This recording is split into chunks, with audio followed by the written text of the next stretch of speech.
aqui hoje com a Biologia E, aula 7, retrocruzamento ou cruzamento teste. No que consiste isso? Eu quero descobrir se uma característica dominante num ser é azão-azão ou azão-azinho.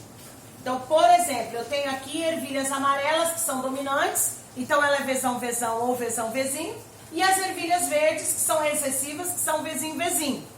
Então, só de eu olhar para uma ervilha amarela, eu não sei dizer se ela é vezão-vezão ou vezão-vezinho. Então, eu preciso realizar o cruzamento teste, que é cruzar o dominante com o parental recessivo. E eu preciso verificar na prole, nos descendentes, se vai nascer algum com a característica recessiva. Se nascer algum com característica recessiva, então eu posso afirmar que esse dominante é vezão-vezinho. Agora até tem um exercício famoso de ervilhas aqui amarelas e verdes, que fala assim, que eu obtive 2024 ervilhas, todas elas amarelas. Eu posso afirmar que esse cara é vezão-vezão? Não, porque vai que numa próxima prole, no próximo descendente, 2025, por exemplo, ele nasça com uma ervilha verde. Então eu não posso afirmar. Se nascer 100% da característica dominante, eu não posso afirmar que o cara é homozigoto, que a característica em si é homozigótica. Então aqui eu tenho o cruzamento teste da ervilha amarela vezão-vezinho com a ervilha verde vezinho-vezinho. Perceba, houve o aparecimento de um descendente vezinho-vezinho. Agora, eu posso cruzar uma ervilha amarela com uma ervilha verde e todas nascerem amarela. Então, ou é um ou é outro. Não tem como determinar. Então, assim, se eu pegar uma característica dominante e retrocruzar com o parental recessivo, se nascer 100% dominante, eu não posso afirmar que ele é homozigoto. Eu posso responder assim, existe uma possibilidade deste indivíduo ser homozigoto. Agora, quando eu cruzo um indivíduo dominante, por exemplo, aqui o amarelo, com o verde recessivo, eu aparecendo um recessivo, eu posso afirmar que ele é o quê? Que ele é heterozigoto. Beleza? Eu tive um caso de um porquinho da Índia que ele tinha um pelinho arrepiado. E o pelinho arrepiado, ele é dominante. Agora, só de eu olhar para o meu preazinho de pelinho arrepiado, eu não poderia afirmar que ele era ou azão-azão ou azão-azinho. Ele poderia ser ou azão-azão ou azão-azinho. Agora, afirmar eu não posso. O que eu fiz? Peguei esse preá de pelinho arrepiado e retrocruzei com uma fêmea lisa. E ele teve descendentes azinho-azinho. Como ele teve descendentes com essa preazinha de pelo liso, filhotinhos de pelo liso, então eu pude afirmar com certeza, este preá de pelo arrepiado é heterozigoto. Ele é azão-azinho.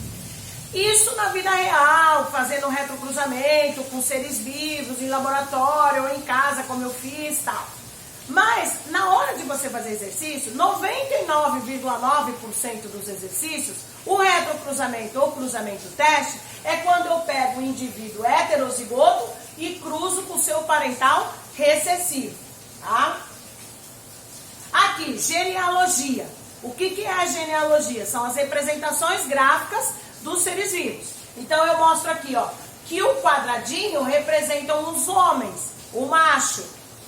A bolinha é a fêmea, né? É a mulher. Quando eu tenho um losango, é porque eu não tenho um sexo definido. Assim, eu fiquei sabendo que a nora da dona Maricotinha teve bebê, mas eu não sei se é menino ou se é menina. Então, eu uso losango. Eu posso enumerar os seres vivos com números, né? Ou dentro ou fora. O mais comum é fora. Esse aqui, eles estão rachurados ou pintadinhos de preto. E eles podem ser dominantes ou podem ser o quê? Recessivos. Aqui é uma genealogia quando a gente usa em segunda lei, que eu estou estudando duas características.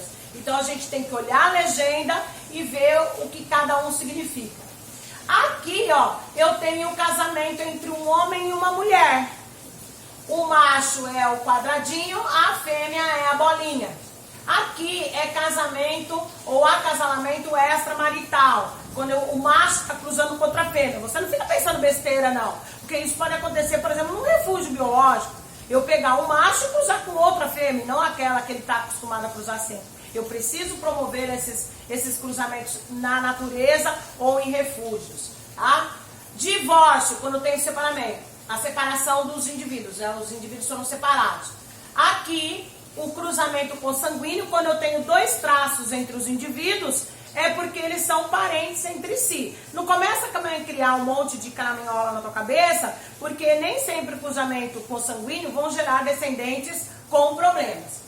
Aqui são os gêmeos monozigóticos. Quando eu tenho gêmeos monozigóticos, eu tenho a produção de dois indivíduos vindo de um mesmo ovo ou zigoto. Eles são clones naturais. Eles podem ser dois meninos ou duas meninas. Aqui no caso são dois meninos e eles estão ligados por um traço. E isso caracteriza como gêmeos monozigóticos provenientes do mesmo ovo ou zigoto.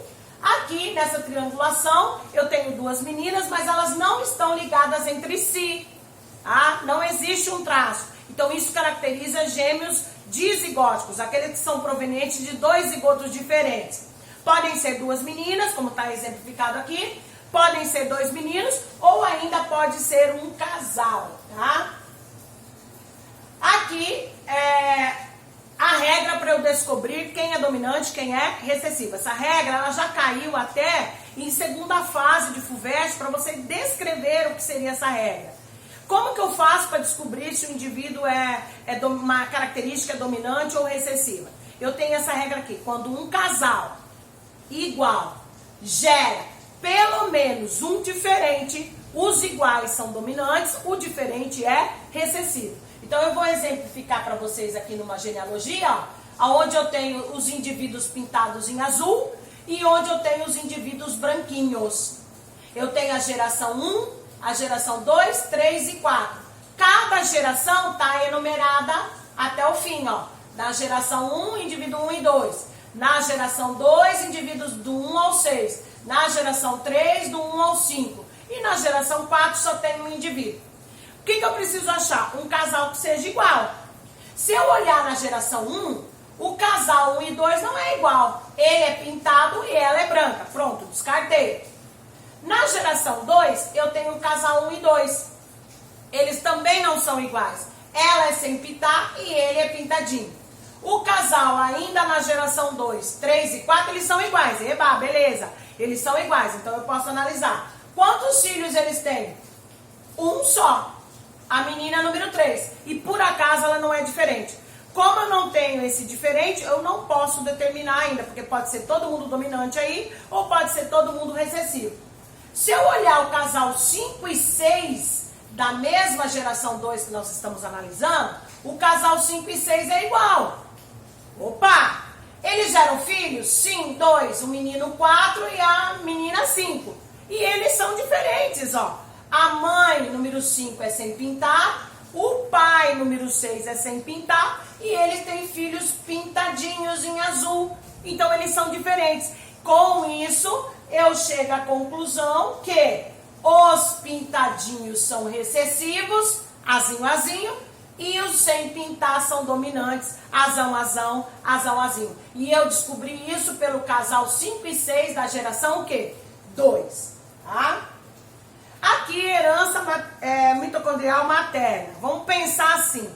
Quando a mulher ela libera o ovócito 2 para ser fecundado, esse ovócito 2 tem um genoma, tem um núcleo, né, com todas as características hereditárias da mãe, que é a haploide, essa célula, e ela tem as mitocôndrias. As mitocôndrias são organelas responsáveis pela respiração celular. E é uma das organelas que contém DNA próprio.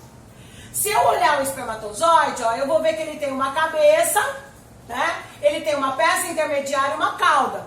Na cabeça ele tem essa estrutura chamada acrossomo, que tem enzimas que perfuram o óvulo. Ele tem o seu conteúdo nuclear, ó, o genoma do papai, com todas as características do papai.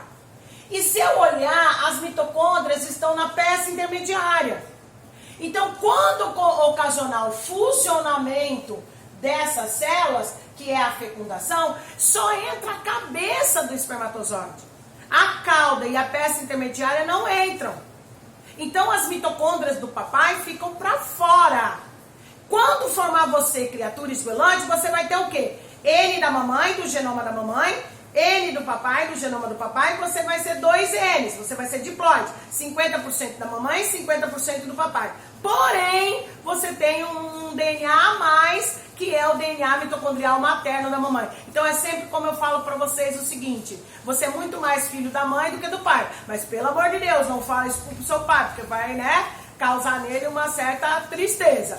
Então você tem 50% do papai, 50% da mamãe no DNA nuclear, então fusiona, você tem 2 N's, o seu cariótipo, mas você carrega o DNA mitocondrial materno a mais aí na sua característica.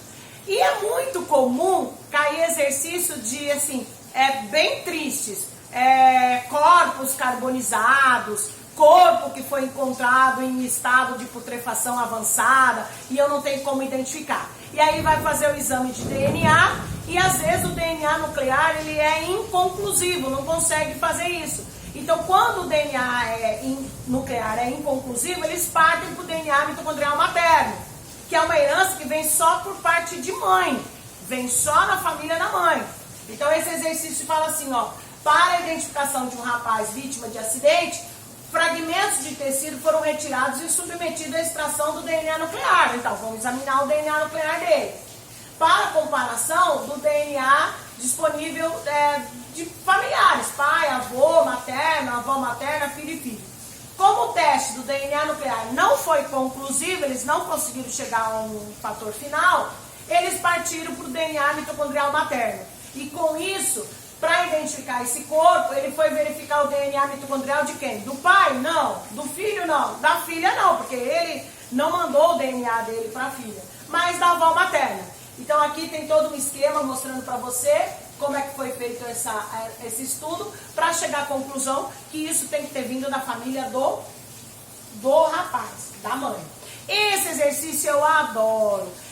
Eles encontraram isso daí na arqueologia, um casal abraçados. E, na verdade, é um homem e uma mulher, o esqueleto de um homem e uma mulher. Agora, quem me garante que é um casal? Poderia ser mãe e filho, né?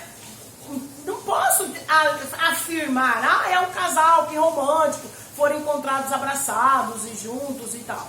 Não, eu tenho que fazer o exame do DNA. Então, eles fizeram o exame de DNA mitocondrial materno e eles descobriram que o DNA mitocondrial materno dela era diferente do dele.